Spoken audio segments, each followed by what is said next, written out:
Aí, agora sim, com uma câmera nova para não dar chiado nos nossos vídeos, sem microfone, sem nada, direto no celular. O celular da Bidi, minha esposa, que partiu em abril desse ano, deixou o celular, deixou muitas outras coisas, muitas não coisas. Só tenho a agradecer. Inclusive ela dizia que quando ela fosse embora, eu ia ter tempo de fazer as minhas coisas. E cá estou eu fazendo as minhas coisas, né? Veja só. E que coisas são essas? O que é isso de cultura zen? E o que isso importa na nossa vida? Que mudanças são essas significativas que vão acontecer se eu adentrar no mundo da cultura zen, hein? Me diz aí. Primeiro, uma breve história da onde nasceu cultura zen. A princípio, era para ser uma série de entrevistas que realmente aconteceram com artistas aqui da região, porque eu queria extrair desse nosso papo a inspiração da obra, né, desses artistas. Só que os papos foram mais para o lado técnico ou para o lado social, né, e eu não queria nada disso, eu queria inspiração. Eu queria que, ao meu ver, os artistas me trariam profundidade. Não rolou, rolou só um pouquinho, então eu pensei, não, vamos precisar mudar isso. Então, questão de 5 anos atrás, eu bem me lembro que eu vim aqui no Instagram e falei, galera, eu vou lançar os cursos de cultura zen, cursos online, videoaulas de cultura zen. E na época eu gravei esses 3 cursos, eles estão online, estão disponíveis, mas eu nunca divulguei da maneira como estou fazendo agora. Link na descrição dos cursos online de cultura zen. As primeiras videoaulas são gratuitas e são realmente inspiradoras. Aliás, são continuação desse nosso vídeo de hoje. Vale a pena assistir, ok? Feito o marketing digital, vamos continuar. Aqui, pois é, na época eu estava aprendendo a colocar sites no ar e tudo mais. Eu acho isso muito interessante. Até mesmo a inteligência artificial. Recentemente eu fiz a cultura zen com inteligência artificial, usando os recursos. Tem um canal aqui no YouTube. Se você procurar, você vai achar. Eu peguei os textos originais dos autores, dos mestres, e coloquei o robozinho para ler, fiz o vídeo, coloquei. Achei bacana a experiência. Mas claro que é muito mais interessante a gente conversar aqui de verdade. Aliás, com outros recursos artificiais, como a inteligência do celular, a inteligência aqui do piano, do teclado, que imita um piano de verdade. Então não tem problema de usar equipamentos para viver, para expressar a sua arte. E é aqui que eu quero chegar. Qual é o primeiro equipamento que a gente usa para se expressar no mundo, hein? Este, né, o nosso corpo, a nossa mente. Esse é o primeiro ensinamento, a primeira mudança, a grande mudança que acontece quando a gente estuda a cultura zen. A percepção de não dualismo, ou seja, de monismo, ou seja, tudo é um todo. Clichêzão, né? Papo clichê. É bacana papo clichê. O papo clichê ele conduz ao papo mais além. Ele é a porta de entrada, ele é o chamariz, ele é o título do vídeo para a gente experimentar um conteúdo mais profundo. Ok, não dualismo, a percepção de que não há objetos ao nosso redor, não há mundo ao nosso redor, não há pessoas, a percepção de que somos uma entidade só, um organismo só, acontecendo eternamente, infinitamente. Essa percepção acontece quando a gente praticamente vira do avesso os nossos 5 sentidos básicos e olhamos para dentro, para para o avesso. Não sei nem se a palavra certa é dentro. Deepak Chopra usa uma metáfora interessante de que o universo da percepção dualista é como se tivesse um quarto com a luz acesa, todos os objetos no seu lugar, e o avesso seria o desligar a lâmpada e ficar tudo escuro. Então essa percepção, se voltar para o anterior aos objetos, o mais profundo dos objetos, que aí entra outro papo de clichê. A física quântica, né, explica isso. É clichê no sentido de popular, né? Mas é bacana essa percepção, tu vê que essa percepção está aumentando devagarinho. Isso muda o que na nossa vida prática? Bom, automaticamente a gente parte para o segundo pilar, para a segunda transformação.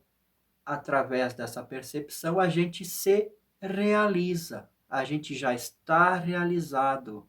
A gente não é mais uma pessoa lutando contra o mundo. A gente não está mais sobrevivendo que nem doido, correndo atrás. Não, a gente começa a perceber, ufa, uma paz, uma experiência real de realização.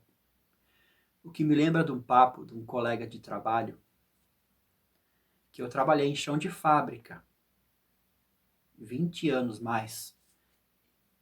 Na fábrica, durante o meu expediente, é que eu escrevi todos os cursos e livros do Cultura Zen. Tá? Nunca faltei um dia sequer de trabalho. Eu trabalhava dobrado praticamente, fazia o serviço e fazia o Cultura Zen. Pois é. E um colega de trabalho, ele dizia o seguinte, ele queria um sítio. Sítio, legal, todo mundo quer. O que significa o sítio? Uma vida simples, né? Em outra conversa, ele disse que adorava cafeteiras elétricas e que jamais tinha feito café coado. E aí eu perguntei, o que você vai fazer lá no sítio? Vai levar a cafeteira? Mas a vida, entenda, então, que a simplicidade não é tão simples assim. O corpo, ele levou bilhões de anos para se estruturar de tal forma a sentir a simplicidade do mundo. Então, os objetos, eles estão aí para que o ser se experimente a si mesmo. Mas que papo é esse? O papo de fazer café, cara, de comprar o coador, de ferver a água, de sentir, de dar-se esse tempo, esse instante de vida para fazer coisas simples. O sítio significa o anseio da alma humana para o retorno ao simples, à simplicidade. Isso tem tudo a ver com cultura zen, com percepção de não dualidade, porque você vai se acalmando, você vai percebendo que você já é realizado, como se a vida fosse um sonho já sonhado. Você só está assistindo, experimentando, curtindo e agradecendo. Não é? Terceira grande mudança. Essas mudanças, claro, elas só foram divididas em 1, 2, 3, 4 para uma compreensão intelectual, mas elas acontecem num todo, né? Você passa, então, a nem precisar mais de sentido na vida. O sentido na vida. De onde eu venho, para onde eu vou, e toda essa ansiedade, essa dor, esse sofrimento que acompanham esse esquecimento da unidade, essa separação da unidade, né? Causa todo essa aflição na nossa alma. E isso então vai se desmanchando, se resolvendo enquanto a gente pratica a cultura zen. Na verdade, a cultura, a partícula cultura, é o estudo, o consumo da boa arte, da boa literatura, dos bons ensinamentos, para que a partícula Zen se manifeste. O Zen não é aprendido no intelecto, mas o intelecto, o treinamento da sua mente para que o Zen aconteça. Isso é interessante, isso é importante. E você, no estudo da cultura Zen, você vai desmanchando todos esses dramas, porque o que acontece? O que é a inteligência artificial da sua mente? Ela é feita de drama, imaginação e memória. O nosso cérebro, nesse planeta, ao menos, ele é o maior produtor de memórias e de imaginação. Perceba que isso não é vida. Isso é um pacote de informação que fica funcionando sozinho ali, igualzinho uma inteligência artificial. Uma inteligência artificial biológica. Feito essa primeira experiência Zen, nem que dure um segundo, você já começa a perceber que, opa, eu não sou minhas memórias, nem minhas imaginações. Então você para de lutar para resolver as coisas ali fora. Essa paz interior surge, essa paz que sempre esteve aí, é só uma questão de percepção. Veja os objetos, as pessoas aqui fora no mundo lutando para estabelecer a paz. Então tem que lutar uma contra a outra. É uma percepção normal, comum, forte, relevante, a qual nós estamos acostumados todo dia a perceber. Mas quando a gente começa a praticar a cultura Zen e a gente vê as coisas invertidas, a gente, opa, mas essa paz que estão tanto correndo atrás, ela já é o que esse pessoal está fazendo. Eu me lembro de uma história do próprio Buda. Inclusive o Buda nasceu aonde? Nepal. Bem que podia ser o Brasil. Faz todo sentido. Essa história podia estar acontecendo aqui agora no nosso país. Buda voltou para o Brasil, para o Nepal, na época, não sei como que se chamava o reino lá, e estava pegando fogo. Literalmente, o pessoal estava destruindo a cidade natal do Siddhartha. E o pessoal disse, mestre, dá uma ajudinha aí que o pessoal está bem louco. Ele simplesmente se sentou embaixo da mesma árvore, onde ele atingiu a iluminação. A iluminação seria a percepção não dualista já instalada no hardware. Né? Então ele se sentou ali e o pessoal disse, tá, mas você vai fazer nada? Só isso? E ele disse, bom, gente, eu só tenho isso para oferecer. Esse é o meu ensinamento. Ou você acha que tem alguma coisa a se fazer? Se você vai ali fazer qualquer coisa, é só atear mais fogo, não é? Essa visão na prática faz a gente logo pensar que cultura Zen parece uma coisa utópica. Eu me lembro de uma coisa, também uma outra história que aconteceu mais recente, no tempo da pandemia aqui, eu falava os papos de cultura Zen na rádio e um amigo ironizou nos comentários dizendo que não há certificação científica de que meditação cura a Covid. E eu dizia, não, é só meditação que importa. Só cultura Zen que importa.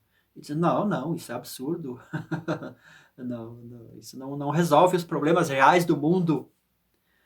Aí que tá. É uma questão de aprofundamento.